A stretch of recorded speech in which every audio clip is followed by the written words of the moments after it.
Voi trebuie să obțineți cel mai scurt timp. Atenție, eu o să vă țin banana. Sunt bună pe mine, da? Atenție, fără mâini, fără mâini. Atenție! Din acest moment, voi va trebui să mâncați banana împreună, fără să atingeți cu mâinile. 3, 2, 1, start! Să nu se rupă! Hai, până la capăt, până la capăt! Filmează acolo!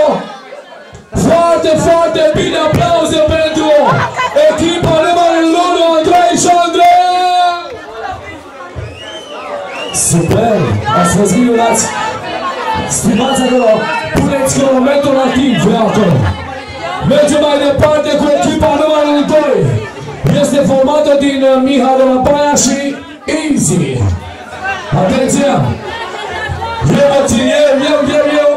3, 2, 1, start! Fantastic! Minunate aplauze pentru echipa numărul 2! Easy și Miha de la Baia! Ok, vă conectați puțin mai în stânga. Mergem mai departe cu echipa numărul 3, format din Gabi și Lucia. Start! Fără mâini! Repede, foarte bine! Mai departe! Echipa numărul 4 este formată din Buscaru și Ana Maria. Atenție! Atenție! 3, 2, 1, start! Gata! E faza asta! O echipă care este, sincer! Ok, mergem mai departe cu a 5-a echipă. Este formată din Nicușor și Mihaela Ursu. Atenție! Concentrați-vă! La semnalul 3, 2, 1, start! Fără mâna în specificat acest caz. Aplauze pentru echipa numărul 5. Mai departe. Echipa numărul 6 este formată din Costică și Adriana. Atenție! Stop! Fără mâini! Fără mâini! Minunat, pe aici. E ok. Și mergem cu ultima echipă din această probă, formată din Ionuț și Nicoleta. Atenție! Fiți foarte, foarte concentrați. La semnalul meu, atenție! 3, 2, 1, start! Ia uitați-vă aici! Super, super bine la pentru echipa asta! O bucată s-a dus. Ok, mergem la următoarea probă. Ați terminat de mâncat bananele? Julio, să fiți cu ochii pe. Din acest moment vreau o piesă în surdine acolo, DJ. O piesă mai lentă pentru următoarea probă. Proba costă în cel mai lung sărut. Atenție! Cine rezistă mai mult la această probă, 5 puncte în plus. Atenție, jurul este cu ochii mereu. 3, 2, 1, sărută! Să vedem care durează mai mult. Să nu vă deslipiți gurile de dialog, atenție!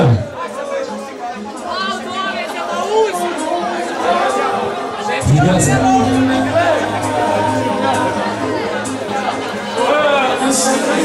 Dar noi cei de aici, care suntem cei care ne uităm la concurenți, va trebui să dăm un exemplu, pentru că începând de astăzi, din această noapte, să luăm și noi lecții de la acești tineri.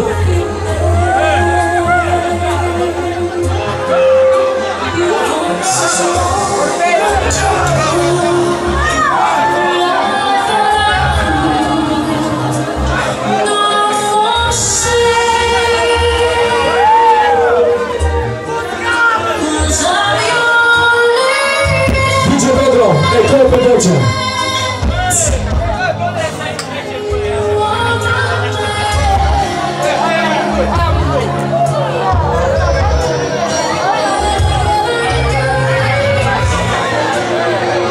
Ca un om să iubească pe altul, e probabil cea mai grea sarcină supremă. Examenul final, opera pentru care toate celelalte sunt doar un preludiu.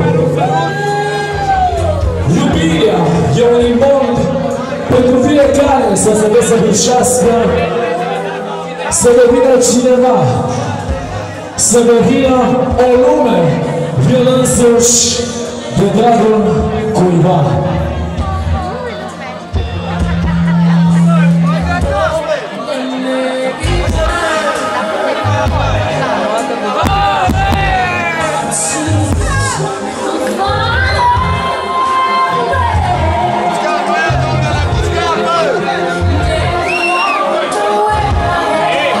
Încurajați concurenții, încurajați!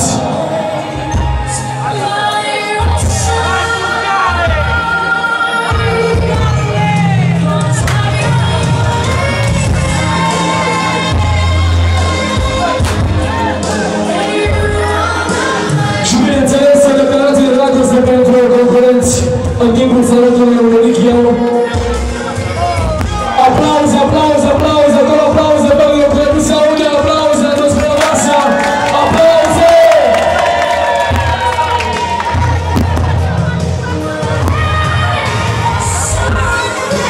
Încă fiind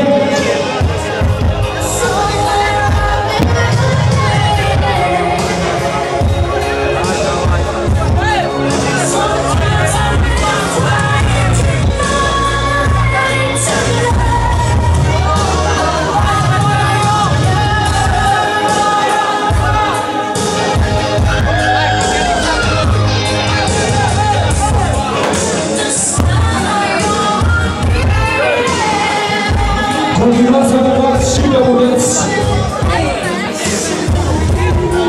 În definitiv, ce e dragostea? Pentru o taină pe care o ascundem drăgostiții de astăzi și o poartă în umbră. Pe frica luminii,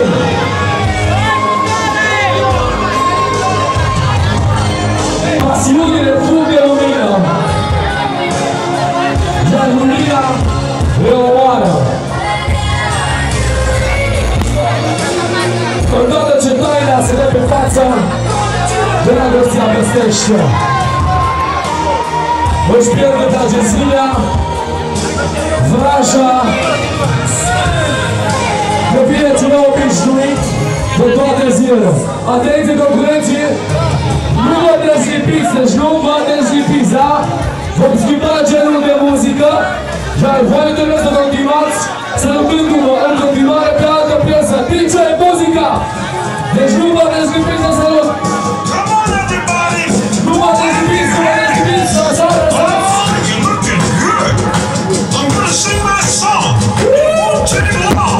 Aplauze, aplauze, aplauze pentru concurenți!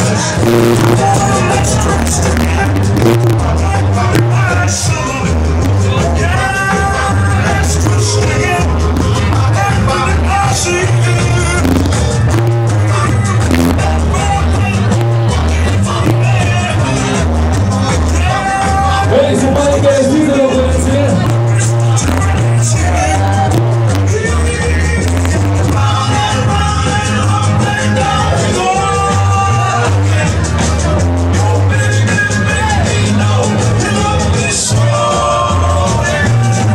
Deci nu vă dezlipiți, nu vă dezlipiți! Dansăm în continuare, nu vă dezlipiți! Punctele cresc, fiecare pe fiecare, atenția! Emoțiile sunt copleșitoare!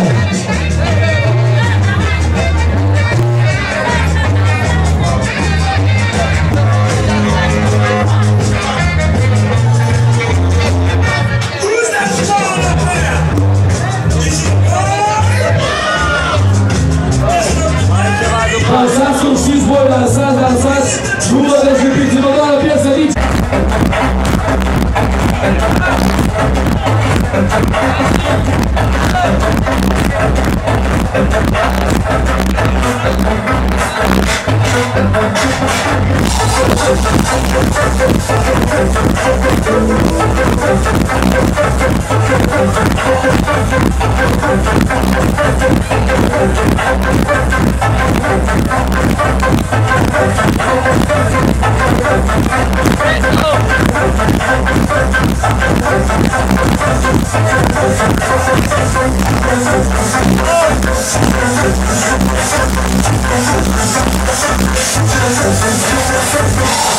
Scuze.